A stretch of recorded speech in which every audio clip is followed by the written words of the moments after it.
Welcome back. अब जरा बात करेंगे कि आज यौम आज़ादी की ज़ाहिर तकरीबात रही हैं और इस्लामाबाद हाई कोर्ट में भी परचम कुशाई हुई और फिर जस्टिस मोहसिन अख्तर कियानी ने गुफ्तगू भी की है। लेकिन इस गुफ्तगू के दौरान उन्होंने कहा कि हम 1947 से हालत जंग में हैं और ये जंग जारी है।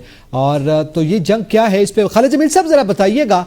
एक जज के मुंह से जंग का लफ्ज़ जो है वो आम तौर पर रब्त नहीं रखता, ज़ाहिर है फैसले आईन और कानून की बात जो है वो आते हैं, लेकिन आज उन्होंने ये जिक्र किया और उनको करना पड़ा।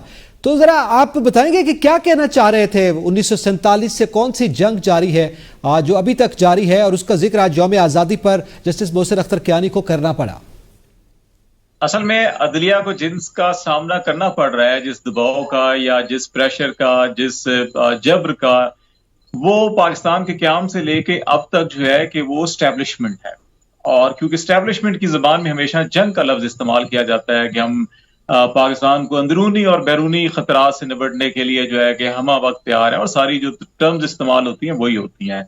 ये उसी जंग की बात कर रहे हैं कि जो अभी हम पहले हिस्से में बात कर रहे थे ना कि फैज हमीद ने ये किया, फैज हमीद ने वो किया, फैज हमीद ने ये भी किया, फैज हमीद ने रिटायरमेंट के बाद भी किया, शौकत सिद्दीकी के साथ ये किया, टॉप सिटी के साथ ये किया। देखो, हर दौर का एक फैज हमीद होता है। ये जिस मनसब पे बैठे रहे हैं, अभी जाहिद गशोरी साहब ने भी उस दौर के अंदर सहाफत की हुई है, मैंने भी की हुई है, और हमें मालूम है कि उस दौर के अंदर भी अगर इनका नाम लेके खबर दी जाती थी तो फिर उसके साथ क्या हशर होता था। अबसार आलम, असद तूर, मतीउल्लाह जान और कई ऐसी मिसालें होंगी जिनको मुलाजमतों से भी हाथ धोने पड़े थे। इस वक्त मौजूदा दौर के अंदर भी आप इनके जो पेश रो हैं, जिन मनासब के ऊपर ये बैठे रहे हैं, चाहे वो सी हो या आई हो, उनके बारे में भी आप बात करके देख लें कल आपके साथ क्या होगा। आपके साथ वही होगा जो फैज हमीद साहब करते थे, बल्कि अब तो ज्यादा बुरा हाल होगा आपका, क्योंकि अब जो है कि वो 4 कदम हर दौर जो फैज हमीद होता है वो 4 कदम आगे चला जाता है। ये वो जंग है जो अयूब खान के दौर में फातिमा जिन्ना के खिलाफ लड़ी गई थी, आईने पाकिस्तान के खिलाफ लड़ी थी। ये वो जंग है जो जनरल यहिया ने और मुजीब के खिलाफ लड़ी और फिर जो सकूत ढाका हुआ। ये वो जंग है जो ज़ियाउल हक ने भुट्टो खानदान के खिलाफ लड़ी थी और फिर उसका जो पाकिस्तान के अंदर हाल हुआ, ये वही जंग की बात हो रही है। जनरल मुशर्रफ ने, लेकिन उसमें उन तमाम जंगों में हमने देखा कि हमारी अदलिया का भी एक किरदार रहा है। बिल्कुल बिल्कुल, ये देखे ना, मैं उसी तरफ आ रहा हूं कि ये हमेशा से जब जमहूरी हुकूमतों का गला घूंटा गया तो वहां पर अदलिया ने बतौर सहूलतकारी का काम किया। मुझे याद है कि बहुत से लोगों को अभी नहीं याद होगा कि उन दौर की उन्होंने ना सहाफत ना सियासत देखी है।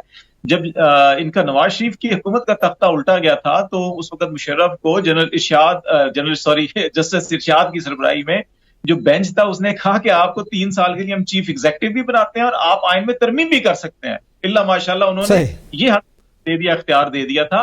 तो इसलिए अब आकर अभी आप आज लेकिन अब सूरत हाल बड़ी मुख्तलिफ है। हमाद साहब, आपके नजदीक आज जो बात जस्टिस मोहसिन अख्तर कियानी कर रहे हैं और जंग का जिक्र कर रहे हैं, ये फरमाइएगा कि ज़ाहिर है कुछ खतूत भी लिखे गए थे और मुदाखलत की बातें भी सामने आई हैं और जजेस अब खुल के उस पर बोलना शुरू हुए हैं, क्या ये उसी जानिब भी इशारा है? बिल्कुल। जस्टिस मोहसिन अख्तर कियानी साहब जिस जंग की बात कर रहे हैं, तो पहले उस जंग की तारीख पर तो हम नजर कर लें कि उस जंग की तारीख क्या है और उस जंग में अदलिया किस समत में खड़ी नजर आई। उस जंग में जब ख्वाजा नाजिमुद्दीन फेडरल कोर्ट में गए थे उस वक्त, तो उस जंग में अदलिया और जस्टिस मुनीर किस समत में खड़े थे। जब फातिमा जिन्ना आमरीत के खिलाफ खड़ी हुई तो उस जंग में अदलिया किस समत में खड़ी थी। जब भुट्टो मुंतखब वज़ीर आज़म को फांसी पर चढ़ाया जा रहा था तो मौलवी मुश्ताक और जस्टिस अनवारुल हक किस समत में खड़े थे, और वो सिलसिला आते आते साकिब निसार और अता बंदयाल तक आता है। तो इस जंग का जिक्र जो कर रहे हैं मुअज़्ज़ज़ जज साहब, तो पहले तो उन्हें ये भी डिफाइन करना चाहिए कि उस जंग में उनके इदारे का किरदार क्या रहा, और क्या वो जंग उन्होंने जमहूरियत के लिए लड़ी या वो जंग उन्होंने आमरीत का साथ देने के लिए लड़ी थी।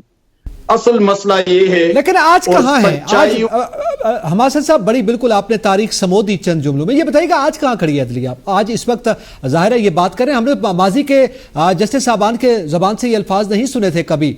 अब उनका किरदार जिसका आप जिक्र करें वो अपनी जगह पे है। आज मुख्तलिफ है सूरत हाल। हाँ, सूरत हाल को हम मुख्तलिफ कैसे कह सकते हैं? یعنی ٹھیک ہے عدلیہ نے مظاہر نقوی کو نکال دیا، اسے ڈسون کر دیا، سپریم جوڈیشل کونسل نے اسے گھر بھیج دیا، ان پر کرپشن اور بددیانتی کے الزامات تھے، تو ہم توقع کر رہے تھے کہ عدلیہ بہتر سمت میں، مثبت سمت میں چلے گی، لیکن بعض فیصلے جس کا ذکر ظاہر ہے ہم نہیں کر سکتے، عدالتی فیصلوں کے حوالے سے تنقید مناسب بات نہیں، لیکن ظاہر ہے کہ کچھ فیصلوں کے حوالے سے تو تحفظات ہیں، وہ میرے متنازع ہیں، وہ فیصلے متنازع ہیں، ظاہر ہے پھر فیصلوں پہ اب جائیں گے۔ حماد حسن صاحب تو بات لمبی ہو جائے گی، تھوڑا آگے بڑھتے ہیں۔ میں پرویز عبداللہ صاحب آپ سے جاننا چاہتا ہوں، یہ فرمائیے گا کہ اب ظاہر ہے عدلیہ اپنے دباؤ کا بھی ذکر کر رہی ہے، حالات جنگ کا بھی آج انہوں نے ذکر کر دیا، اس صورتحال میں جب ادارے ایک دوسرے سے متصادم ہیں تو حکومت کا کیا رول ہونا چاہیے؟ حکومت کا کیا رول آنا چاہیے؟ بڑی خوبصورت بات کر رہے ہیں حماد صاحب، دو تین چیزیں جو ہیں وہ مس کر گئے، میں ذرا اس میں ایڈ کر دوں۔ عدلیہ جب یہ جنگ لڑی ہوتی ہے نا، تو اس میں بچوں کی شادی کے لیے جو ہے نا کروڑوں روپے کے جو لہنگے پہنے جاتے ہیں نا، وہ جنگ اصل میں لڑ رہی ہوتی ہے۔ پھر جب کسی جو وزیر اعظم عوام کے منتخب ووٹوں سے آ رہی ہوتی ہے نا، تو اپنے بچوں کو گیلریاں میں بٹھا کر، اپنے زیادہ سے زیادہ بچوں کو گیلریوں میں بٹھا کر وہ فیصلہ سنانے کی جنگ لڑی ہوتی ہے۔ تو یہ عدلیہ جو جنگ لڑی ہے نا، وہ ہمیں پتا ہے، اس پہ زیادہ نہ ہی بولیں تو ابھی بھی جو کیانی صاحب جو جنگ لڑے ہیں وہ بھی آپ کو پتا ہے وہ کون سی جنگ لڑے ہیں۔ وہ میری اور آپ کی جنگ نہیں لڑے، وہ ایک ایسی جنگ لڑے ہیں جس کا شاید ہم یہاں پر ذکر نہیں کر رہے اور نہ کرتے ہیں، اور نہ ہمیں کرنا چاہیے کس جنگ لڑ رہے ہیں۔ حکومت کو کیا کرنا چاہیے؟ دیکھیں جی، دیکھیں جو جمہوری حکومتیں ہوتی ہیں نا سر، ان کے پاس آپ نے دیکھ ہی لیا کیا ہوتا ہے کہ آپ لاہور میں اپنا پنجاب میں شہباز شریف صاحب کی حکومت، جب ان کی حمزہ شہباز صاحب کی حکومت تھی، وہاں پر کیا کر دیا تھا؟ تو کیا جمہوری حکومت نے کر لیا تھا؟ آگے سے کچھ بھی نہیں کیا تھا۔ ابھی یہ جو چیزیں چل رہی ہیں تو جمہوری حکومت نے کیا کر لیا؟